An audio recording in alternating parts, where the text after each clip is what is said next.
Today's Spotlight is brought to you in part by presenting sponsor, Busey Bank. Busey, your dream, our promise.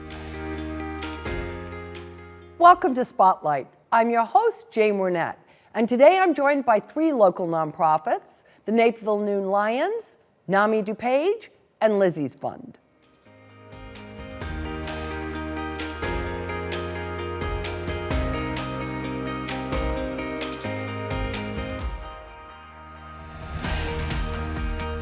You're watching Spotlight, and joining me now representing the Naperville Noon Lions is Behnke.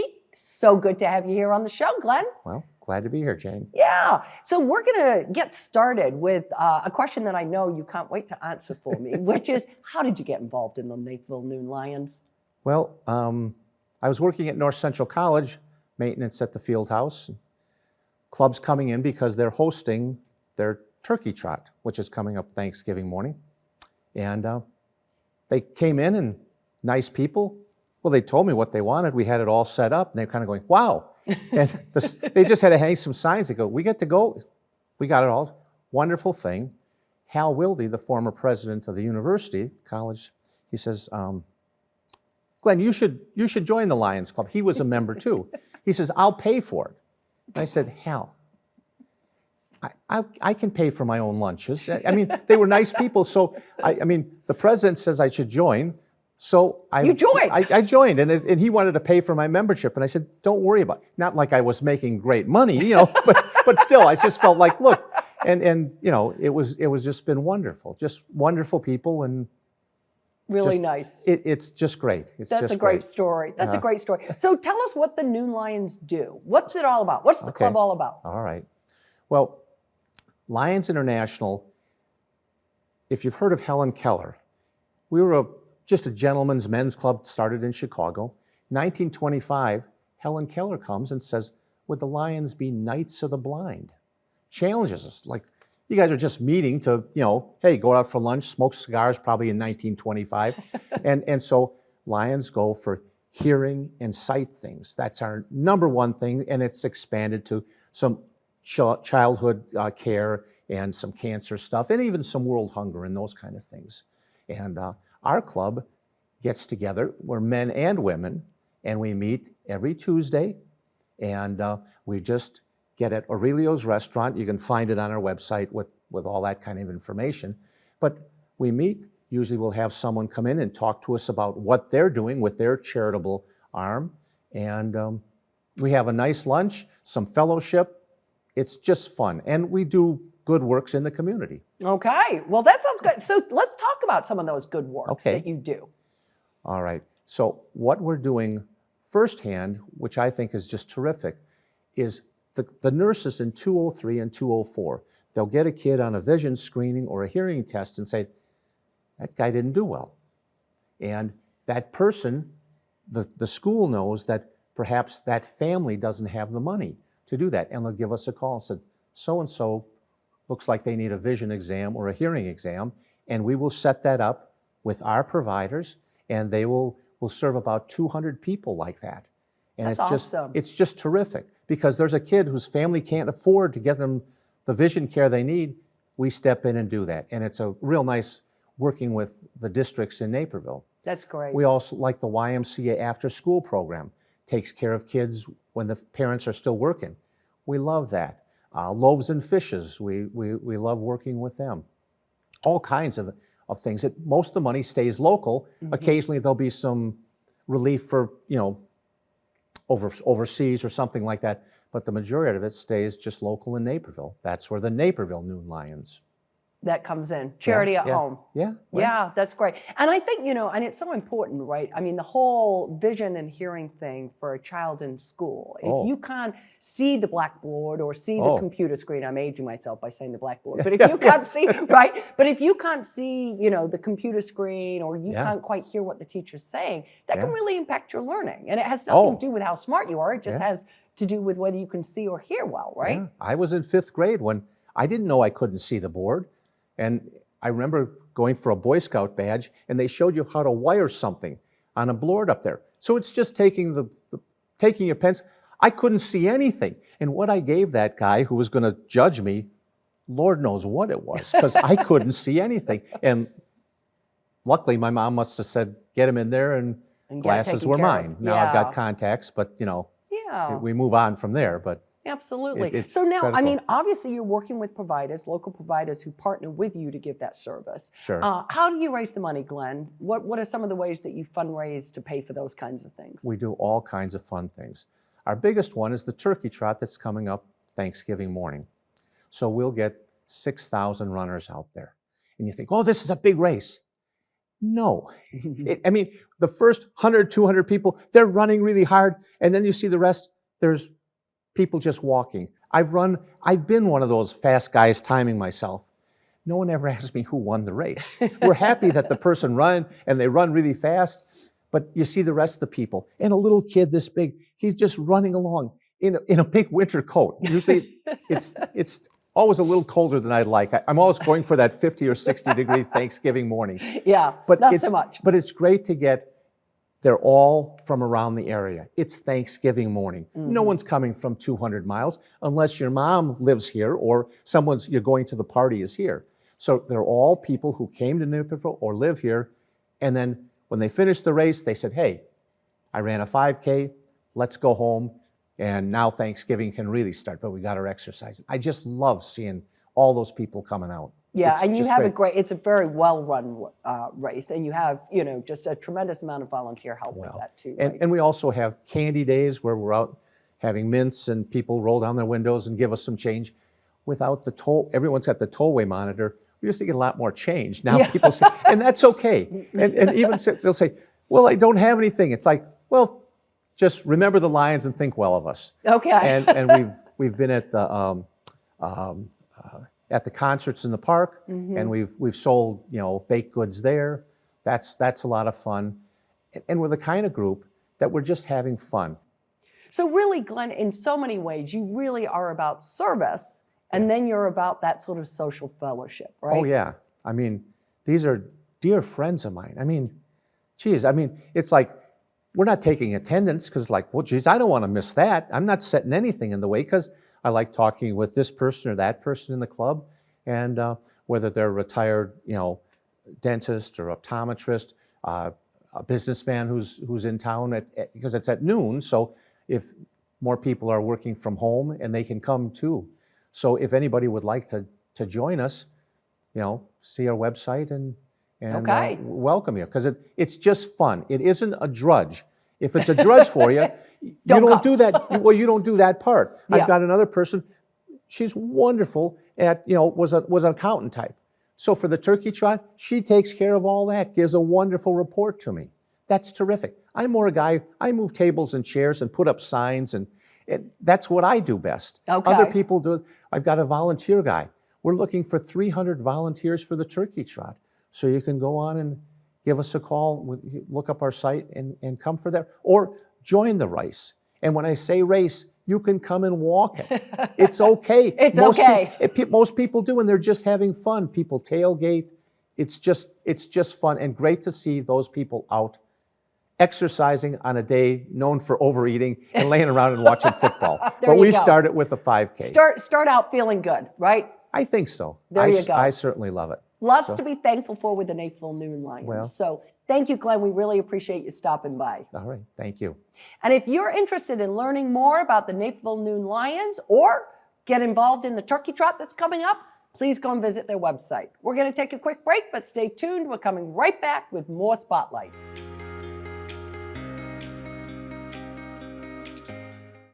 Since Busey Bank first opened our doors in 1868, we have built upon a tradition of close relationships and broad financial capabilities.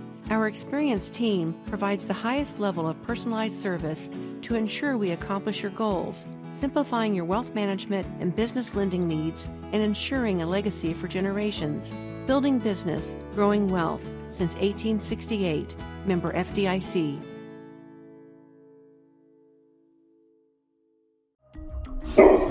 What's the matter, boy? What are you trying to tell me? Is something wrong? We live in a safe community, but not a crime-free community. If you see something, say something. Naperville Animal Crime Stoppers. Yes, I'd like to report a case of animal cruelty and neglect. Speak up for those who cannot speak for themselves.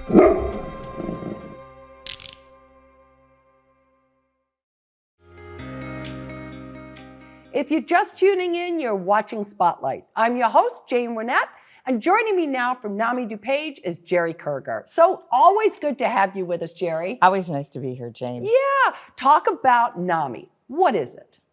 Well, NAMI is actually an acronym that stands for National Alliance on Mental Illness. And Nami DuPage is one of about 600 affiliates in the United States. NAMI is the largest grassroots provider of mental health services. So if you Google NAMI, you will get NAMI Washington, D.C., and which is where a lot of the advocacy goes on. Okay. But on the local level, the boots on the ground is really done by the affiliates. Okay. And Nami DuPage is one of the largest of the 600 affiliates in the United States. Okay. When was Nami started? 1985, it was started by parents of adult children with mental illness. And I always tell people when they say, what does NAMI do? I tell people, think if you were the parents of an adult children, what programs would you want to have for yourself, for your child, and for the community? And that's what we do. Oh, that's a great way to answer that question. Well, let's talk a little bit more about that, because you and I have chatted a couple of times as we went through the pandemic. And, now, thank goodness, people are going back to work, back to school. So have we seen a decline in the amount or the number or severity of mental health issues? Well, it's interesting because people think, well, if you go back to work, everything is going to be fine. You're back in school, everything must be fine. But actually a poll that was done by Kaiser Family Foundation and CNN during late summer, during July and August, found that 90% of the people that they polled felt that America was in the middle of a mental health crisis. Okay. And interestingly, half of them said that there were severe mental health issues in their own among their own family and friends. So we're not out of the woods yet. And we were in a mental health crisis before the pandemic. It was just exacerbated by COVID. But we have a long way to go, and there's no vaccine. Yeah.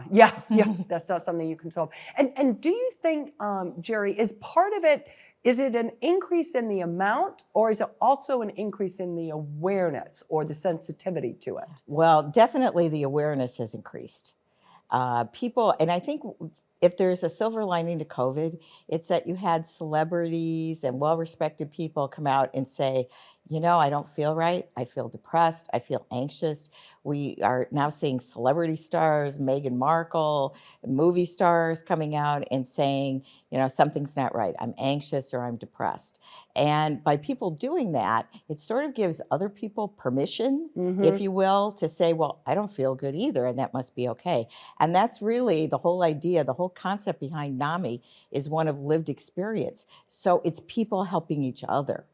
Yeah. So it's really a unique aspect, and it's something that psychiatrists and therapists, that's not really what they do. So NAMI is in a different lane. Yeah, so talk a little bit about that, because I do think when people think about mental health, they think sort of, the couch and the psychiatrist and all of this kind of stuff from a professional standpoint. Talk a little bit about how NAMI does navigate that other lane and how those pieces work together. Well, it's really important. Anytime someone has a chronic illness, whether it's physical or mental illness, they need a lot of support in different things and a lot of treatment of different kinds. So for someone with a severe mental illness, or maybe not even a severe mental illness, but a mental illness, they may need a psychiatrist, they may need a therapist, but they also need help on the day-to-day living. They need support. They may need tools for how to deal with their illness. That's not really something that a psychiatrist will ordinarily provide, or a therapist. And the people that work at NAMI, most of the people that facilitate our groups and our classes are someone with a lived experience. So it means they have a mental health diagnosis or a family member who has one, and they've been specially trained. So they're coming at the mental illness from a totally different perspective than the clinical piece. Okay. So we tell people we want people to have a psychiatrist if you need one, a therapist. We often tell people go back. How long has it been since you've seen your therapist or psychiatrist? We want to work collaboratively together. But what we do is really a supplement to that and provide a lot of things that are important to day-to-day living, but it's not really something that a therapist or a psychiatrist would do. Okay, it is, and I think you used a good term. It's kind of the boots on the ground, right? Yes. It's the how, get up in the morning, what have I got to do? How do I navigate these very practical aspects of my life? That's the great way to describe it. And Yeah. we call it sometimes the toolbox. Okay. What's the toolbox somebody has? And another thing that NAMI does that that you really wouldn't have with the psychiatrist and the therapist or maybe other organizations is the emphasis on the family. Remember I said it was started by families? So many times an adult child, for example, or a spouse who has a mental illness, they refuse to get treatment. But if we can work with the parents, if the parents can be in a support group, if the parents can take classes, they may learn the tools that they need to have a loving relationship with that person and maintain that.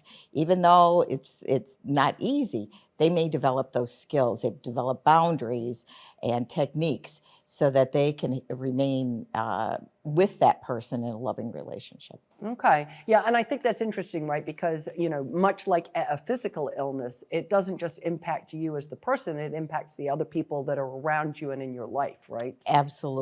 Yeah. Absolutely. Talk a little bit, because we talk a lot about community and the importance of mental health and good mental health within a community. What can a community in general, you talked about what NAMI can do, what can a community do? There are a lot of things.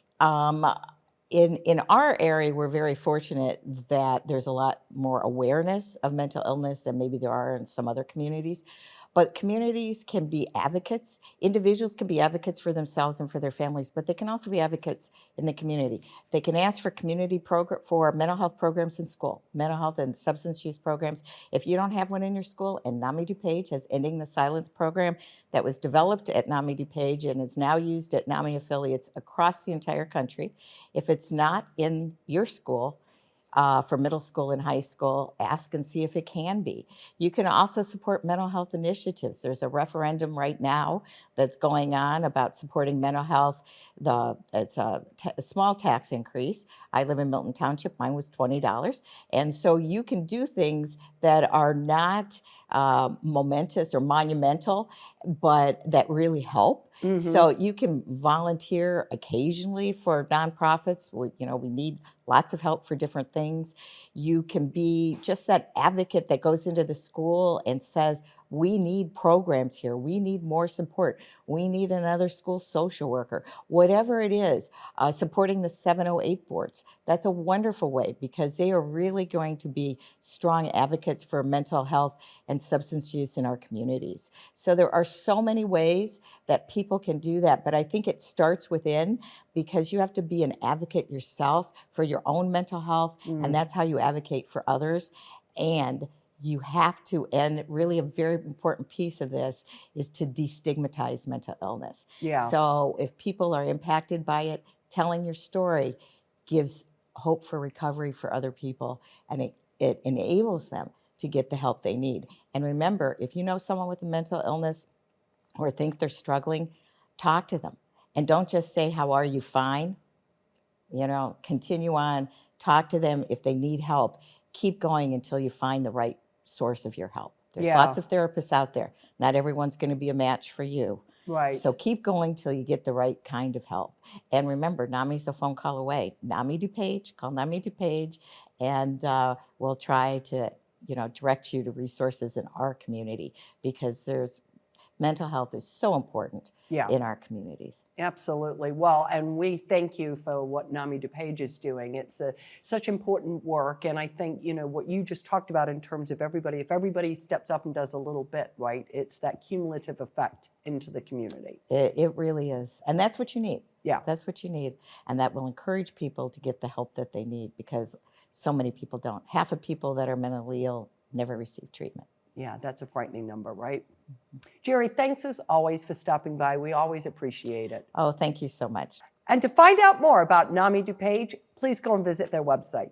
Don't go away. We'll be right back after a few short messages.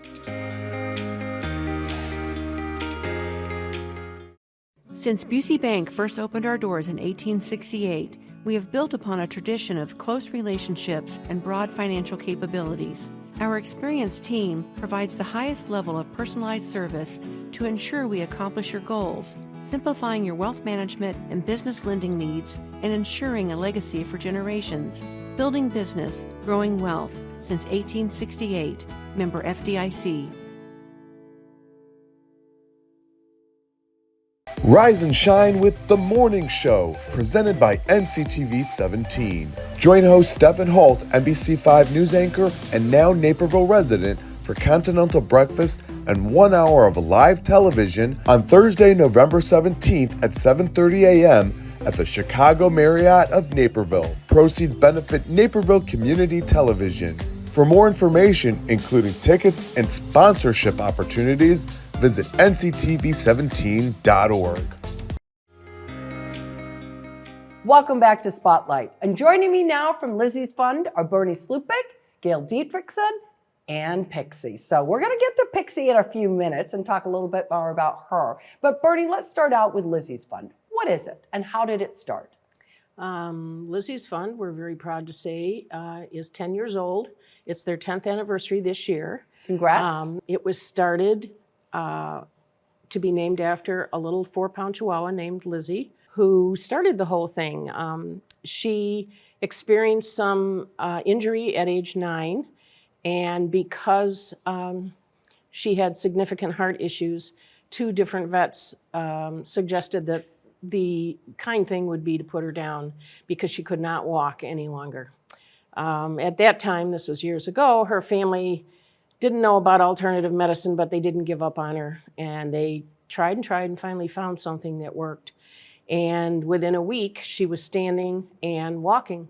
Wow. And soon after began running. Yes. So after she passed at age 16 and a half, 7.5 years later, they decided to start Lizzy's Fund to promote awareness to people that senior dogs you don't have to give up on. And they do have a lot more life in them if they're properly cared for. Yeah, that's a great story. I love that story, Bernie. And talk a little bit about Pixie here. Okay, Pixie is, will be celebrating her 14th birthday next week. Okay. And she was a reject from a breeder who didn't want her because she didn't meet the breed standard. She was too small and she didn't have quite the markings that she should, but she has turned into a wonderful dog. She's exemplary example of why you don't give up on a senior dog. She's an amazing therapy dog. People at the nursing home where she visits just all love her. And she just is a great senior. She's a little sassy with her canine siblings at home, and she doesn't have all her teeth, and she's deaf now, but she's a very affectionate and loving dog. Yeah, brings joy to others. Yes, she does. Yeah. Gail, talk a little bit, because Lizzy's Fund has a number of programs. So tell us a little bit about those. They do. There are many programs umbrellaed under Lizzy's Fund. And the general fund actually helps 501c3 organizations and rescues that have dogs that they need medical treatment, maybe something as simple as a grooming and teeth clean to help them get adopted. And Lizzy's Fund steps in, helps that recognized 501c3 get the senior dog ready to be adopted, and they are so much more desirable. Sure. And now there's another fund called the Brody Memorial Fund, and that was started by a woman who had a collie who was a rescue and a fantastic therapy dog, and he passed away. And she wanted his legacy to continue and give back, and she started this fund, and it's been great, but it's restricted, and it's only for senior collies. Okay. Then there is something called Lizzy Care, and this is a fund for dogs that are in hospice. Often, well, I wouldn't say often, but every now and then, a senior will come in that is not going to find a home because they're old, they might have cancer or whatever. We have 2 dogs right now in the program, the Lizzy Care program, and one happens to be a poodle. I believe Baby's a poodle, and Max is a collie, and they are not going to be adopted. However, Lizzy's Fund has stepped in, helped them with whatever they need to make the rest of their life comfortable. They're very happy living in a situation with a permanent foster, and it's wonderful that these foster homes do this. I mean, they're saints. They're wonderful people, and Lizzy's Fund steps in to help. And there's also a program called Senior to Seniors, and that is taking senior dogs to nursing homes to visit seniors that are living there, residents. Oh, right. And we have recruited some junior high kids that come with us with their parents, and it is the sunshine of some of these people's lives when we step in on a Sunday and visit these people. It's fantastic. And I also might add that with the theme of Senior for Seniors, when these kids get into high school and they're seniors and they start filling out those applications for college, it doesn't hurt that they've been doing this volunteer work, which is absolutely wonderful. Now, there's one more program, and that is coming up because November is Adopt a Senior Dog Month, and a generous donor has stepped in to say, I will match whatever is donated to Lizzy's Fund. So that's coming up, and we're very excited about it because that gives us a very, very good cushion for the dogs that need our help.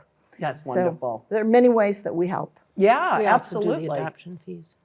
Oh, that's right. And the adoption fees Are all waived. are waived with the partnering organizations that Lizzy's Fund actually assists during the year. So you're that really breaking down those barriers for senior dogs to get Right. adopted and to find a good forever home, right?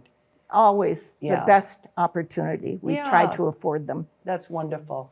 Bernie, you mentioned off the top about alternative treatment. So talk a little bit more about that as it relates to senior dogs. Alternative treatment, we started realizing this back in Lizzy's days. It was a new thing back then. But it really helps the senior dog. It could be chiropractic care, it could be acupuncture, it could be laser, or soft tissue massage.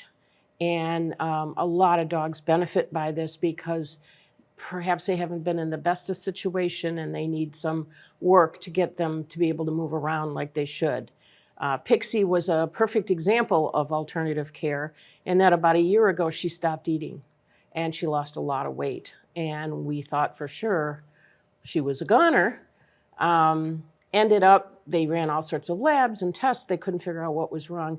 They finally took an x-ray of her neck and found that she had a pinched nerve, which, of course, at a dog this age in a compressed vertebrae, there's nothing they could do. So she went for soft tissue massage. And lo and behold, in a little bit of time, it released all the problems. And she began eating again, gained weight, and a year later, she's doing well. Here she is. She's back. Wonderful. Gail, let's just talk very quickly about events and how you use those to help Lizzy's Fund. Oh, all year long we have events. We do have a very exciting event coming up, and I believe it's December 3rd at Chrysler's Pet Shop, Gartner and Washington Street, and we'll be having pictures with Santa. Go to the website. There's lots of information about what's happening. Wonderful. That sounds like a lot of fun. I like that. Bernie, how can the public help with what you're trying to accomplish at Lizzy's Fund?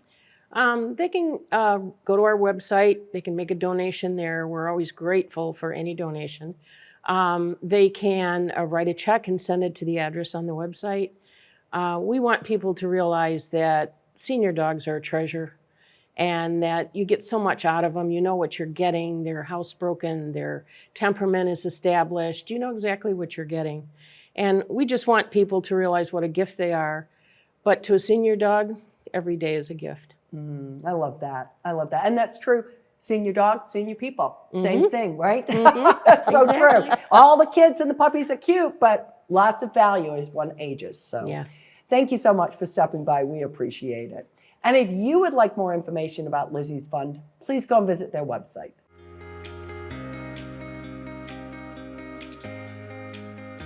I'd like to thank all of my guests for joining us on Spotlight, and our friends at Busey Bank for their generous sponsorship of today's show. To learn more about the organizations featured on today's episode, please visit our website at nctv17.org. And to stay informed about what's happening in our community, sign up to receive our daily news update and like and follow us on Facebook. For Spotlight, I'm Jane Wernette. Thanks for watching. Today's Spotlight is brought to you in part by presenting sponsor, Busey Bank. Busey, your dream, our promise.